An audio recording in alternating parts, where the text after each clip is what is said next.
Don't look at your leftovers container until you hear this. Because right now, in kitchens all across America, Canada, and Australia, someone is about to hit reheat on a plate of food that their own body is not built to handle twice. You might have done it this morning. You might be planning to do it in 20 minutes for lunch. And what I am about to tell you is not about food poisoning. It is about something slower, quieter, and far more dangerous than an upset stomach. There are 4 specific foods that change their chemical identity when you reheat them, and one of them is sitting in almost every refrigerator in North America right now. I'm Dr. Christian O'Brien. I'm a board-certified physician, and for the past 15 years my clinical focus has been metabolic health and preventive medicine, which means I spend my career trying to catch problems before they become diagnoses. I started paying close attention to this particular issue after watching one too many patients develop conditions that traced back quietly to something as ordinary as their microwave habits. I want you to picture someone for a moment. Her name is Linda. She's 63, she's active, she plays pickleball twice a week, and she prides herself on never wasting food. Every Sunday she cooks a big batch of rice, a pot of greens, some chicken, maybe a pan of roasted vegetables in oil. She portions it out. She reheats it through the week. She has done this for 20 years. She is, by every measure, a responsible, health-conscious person doing exactly what she was taught to do, to save money and eat well. Linda is also, without knowing it, one of the most common patients I see.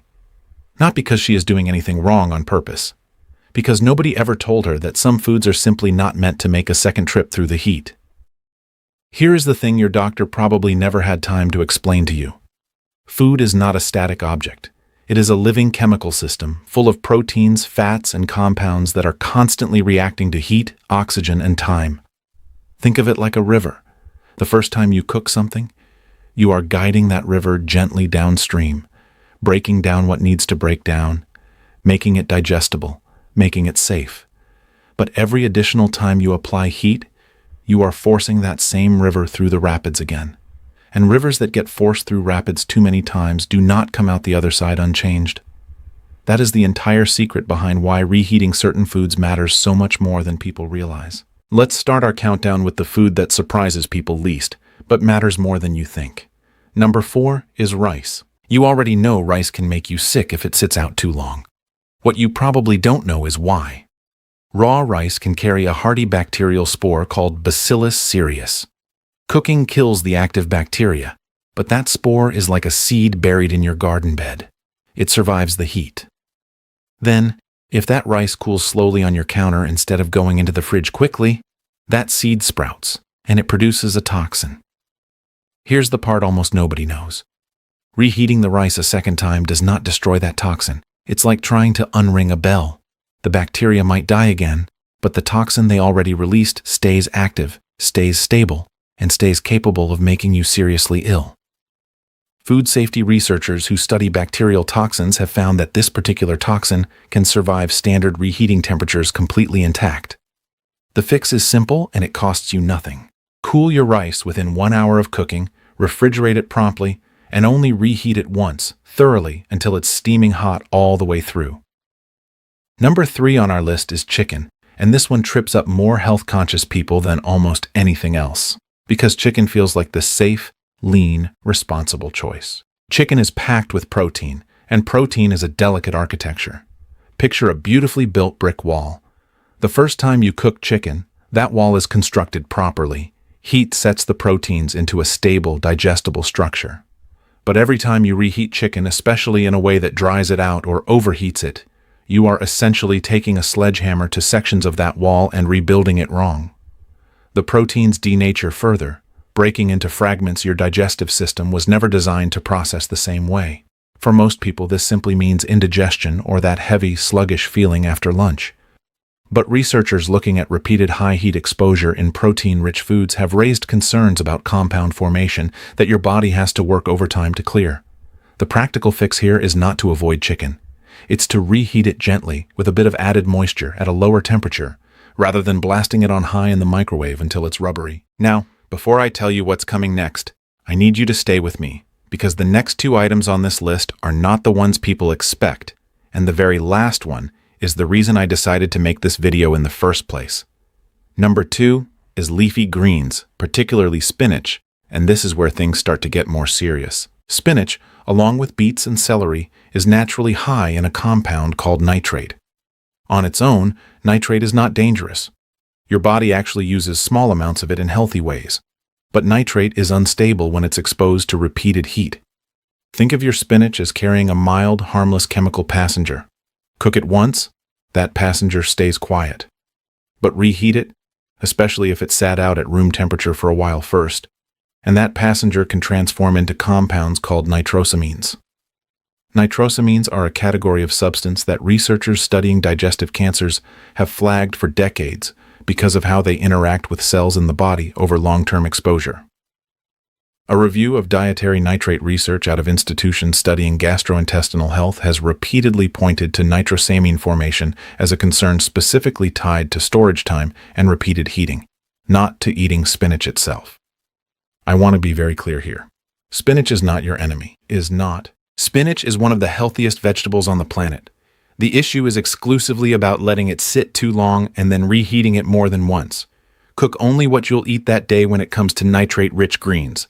And if you do have leftovers, refrigerate them immediately and eat them cold, or reheat them only once, briefly. This is usually the point in the video where people think they've heard the scary part and start reaching for the next video in their feed. Please don't, because everything I've told you so far is really just groundwork for the one food on this list that changed how I eat, how I cook for my own family, and how I counsel my patients. Before we get there, I want to take 30 seconds. Because if this video is helping you see your kitchen differently, subscribing costs you nothing, and it means my team and I get to keep making these deep dives instead of the fluffy content that dominates health media. All right, back to it, because the biggest revelation is right in front of us. Number 1, the most important item on this entire list is reheated cooking oil, especially oil that has already been used for frying. Here is what almost nobody understands about oil. Fresh oil is stable, structured, and behaves predictably under heat. But once you've already cooked with an oil, its molecular structure has been altered. Reusing and reheating that same oil is like taking a rope that's already been frayed and stretching it again and again. Eventually, it doesn't just weaken, it starts producing entirely new harmful substances. When oil is repeatedly heated, it breaks down into compounds including aldehydes. And certain aldehydes have been studied extensively for their link to oxidative stress and cellular damage. The exact kind of damage associated with increased cancer risk over years of repeated exposure. Researchers at institutions focused on food chemistry have measured dramatic increases in these harmful compounds, specifically in oils that were heated, cooled, and reheated multiple times, as opposed to oil used once and discarded. This is not about occasionally reusing oil once. This is about the common habit, especially among people who fry food regularly, of keeping the same oil in a pan or fryer for days or weeks, reheating it meal after meal. I want you to really sit with that for a second. The food isn't always the problem. Sometimes the medium you cook it in is the problem, and it's the one thing almost nobody thinks to change. Let me tell you about a patient of mine named Robert. He's 58 years old, a retired electrician, and when he first came to see me, his fasting blood markers for inflammation were elevated, his triglycerides were high, and he described feeling foggy and fatigued most afternoons. When we went through his diet together, one detail stood out immediately. He fried food almost every day, and he reused the same oil in his pan for nearly 2 weeks at a time before replacing it, reheating it repeatedly. We made exactly one change. We didn't ask Robert to give up fried food entirely. We asked him to use fresh oil each time he cooked, and to stop reheating oil that had already been used more than once. Nothing else in his diet changed. 12 weeks later, his inflammatory markers had dropped by nearly 30%. His triglycerides were down significantly, and he told me, in his own words, that the afternoon fog had lifted for the first time in years. One change, 12 weeks. Measurable results on paper, and results he could actually feel. That is the power of understanding what's really happening on your stove, not just what's happening on your plate. Now, I want to be completely honest with you, because that's the only way I know how to practice medicine. None of this means one reheated meal is going to cause you harm.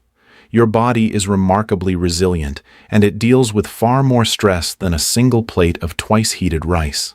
This is about patterns, repetition, and the small daily choices that compound over years, The same way a small leak in your roof doesn't flood your house overnight, but will absolutely ruin it over time if you ignore it. And I always tell my patients, and I'll tell you too, none of this replaces a conversation with your own doctor about your specific health history, especially if you're managing something like diabetes, kidney disease, or a personal or family history of cancer. This video gives you information. Your doctor gives you a plan built around you specifically. So here's what I want you to actually do with everything you just learned. Cool your rice quickly and only reheat it once. Reheat your chicken gently with a little added moisture rather than blasting it dry. Cook nitrate-rich greens like spinach in smaller batches so you're not storing and reheating them repeatedly. And perhaps most importantly, stop reusing and reheating cooking oil, especially oil you've already fried with. Use it once, let it cool, and dispose of it properly. Then start fresh next time. None of these changes cost you extra money. None of them require you to throw out food or overhaul your diet.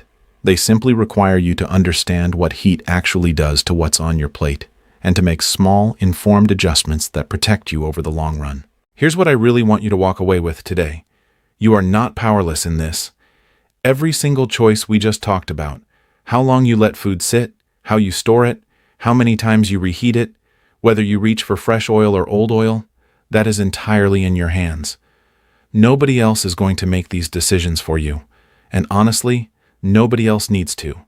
You now know more about this than most people will ever bother to learn, and that knowledge is exactly what stands between you and the slow, invisible damage that builds up over years of not knowing. To recap what matters most, rice is safe when it's cooled fast and reheated only once. Chicken deserves a gentler second heat, not a blast on high. Leafy greens like spinach are wonderful for you. They just don't want to be reheated over and over. And cooking oil, especially oil that's already fried something, should never be your go-to for round 2. Small changes, real protection. Nothing dramatic, just smarter. If someone in your life cooks for their family every single day, a parent, a spouse, a sibling who's always reheating last night's dinner without a second thought, send them this video right now. Not because I need the views, but because this is the kind of thing you tell someone you love before it becomes a problem, not after. And if you found this useful, hit subscribe, because next time I'm going to walk you through the everyday drink sitting in your refrigerator right now that's quietly working against your blood pressure, and you are going to want to see that one. I'm Dr. Christian O'Brien, and I'll see you in the next one. Take care of yourself.